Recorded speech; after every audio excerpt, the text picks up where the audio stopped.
There's plenty going on in Miami this weekend, but we've actually got action finally on track after a few days of fun in the sun with Pierre Gasly meeting Michael Jordan, Tom Brady and Lewis Hamilton having their golfing competitions, and everything else going on. No wonder Sergio Perez says that these sorts of weekends are a little bit hectic. But before Friday practice 1 and 2, it's time to look at the news again in the world of Formula 1 here at GPFans, with Zak Brown talking about the future of Daniel Ricciardo and the FIA clamping down on those piercings and underwear regulations that were brought up at the start of this season. I'm Ollie Wilson. You should subscribe to the channel by clicking the link down below to stay with us throughout the Miami Grand Prix weekend.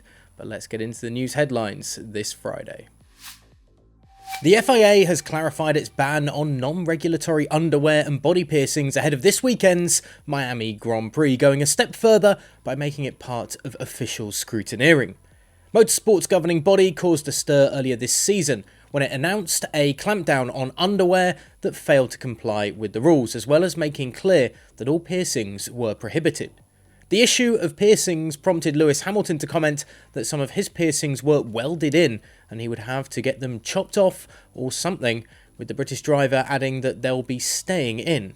Ahead of the race in Miami, FIA race director Niels Wittich has issued a note to the teams outlining the scrutineering declaration form for this race has been amended, as it now includes checks relating to compliant underwear and the wearing of jewellery. Clarifying matters, the note states that in case of justified medical reasons, non-FIA approved underwear may be worn between the driver's skin and the compulsory FIA approved underwear.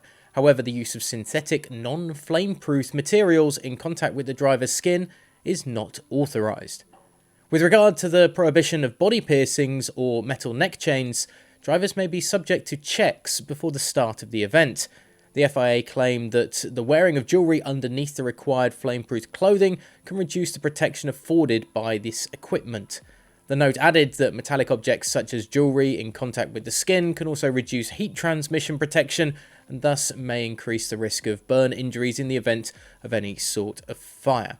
Now, what isn't outlined in this is the action that will be taken should a driver such as Hamilton or any other defy the new regulations, but this is something to certainly keep an eye on as all the action gets going this weekend in Florida. And you can read the full statement, of course, on gpfans.com.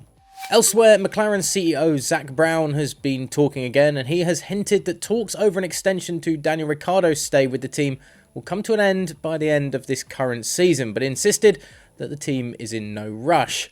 Now, the Australian joined the Woking-based outfit last year, and despite getting off to a slow start, he was able to clinch his first race victory since 2018 at the Italian Grand Prix last year, heading home a McLaren 1-2 with teammate Lando Norris.